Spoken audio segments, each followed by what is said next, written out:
madaxweynaha Somaliland iyo waftigu hogaaminaya socdaalka ku maraya gobolada Somaliland ayaa booqday degmooyinka Doqoshe, Dhagaxdheer iyo Baledhig. madaxweynaha iyo waftigan uu hogaaminaya ayaa ugu horeynba waxa si balaaran lagu soo dhaweeyay degmada Doqoshe, waxaana dadweynaha reer Doqoshe ay ku soo dhaweeyeen farda iyo ereyo ay kamid ahaayeen soo dhawow madaxweyne. waxaana halkaasi dadweynaha kala hadlay gudoomiyaha degmada Doqoshe, odayaal iyo mas'uuliyiin kale ayagoona madaxweynaha u soo bandhigay baahiyaha degmada Doqoshe. kuna amaani maayo kuna fahmi maayo laakiin waxa ka gowray mudane madaxweyne aawad soo gaadhay degmada Doqoshe dadkeedu waa aragtaa sida kugu leeyahay ma hadlaqaanu celiyno waanu ka abaalgudayna rag iyo geel baa abaalgudada abaalgudda xafaan rag iyo geel baa waanu ka abaalgudayna madaxweyne waa ku dooranayna.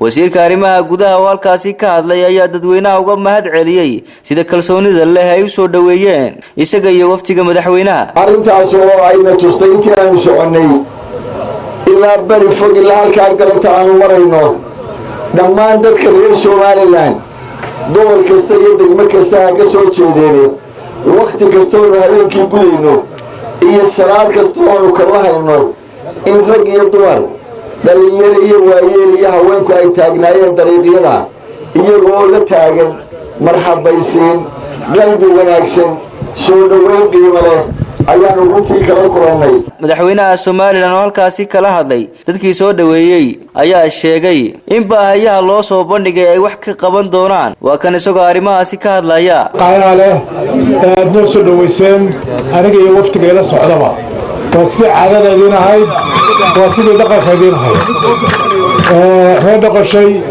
taariikh farabadan sidii looga sheekeeyay ay ku lahaayeen ummadda ku leeyihiin halkii dheeraa ee loo soo baray xoreynta dalkan qiimo weyn iyo qaayo weyn iyo taariikh iyo magac iyo sharaf way ku lahaayeen. maanta waxaan filayaa aan rajaynayaa inay istaahilaan waa inay istaahilaan in wax loo qabto sida dalka intiisa kaleba qaybtiisii kastaba intii loo tari karay aayaha wax itaalka ummadda iyo awoodda dowladnimada intayna gaarsiin karto si cadaalad leh loogu qaybsho oo meel walba wixii ka suurtagala shacbigeed iyo dadkeed isugu tagaan. madaxweynaha iyo waftigiisu waxay uga ambabaxeen degmada Doqoshe iyagoo u sii jeeda degmada Dhagaxdheer. waqtigaas oo xilli habeenimo ayaa dadweynuhu tubnaayeen wadooyinka soo gala magaalada iyagoo si balaaran u soo dhaweeyay madaxweynaha, waxaana uu meel fagaara kala hadlay dadka deegaankaasi isagoona uga mahadnaqay qaabka iyo sida ay u soo dhaweeyeen xilligan oo ahayd waqti habeenimo. Shaafici Maxamed Ibrahim, Kalsan TV, magaalada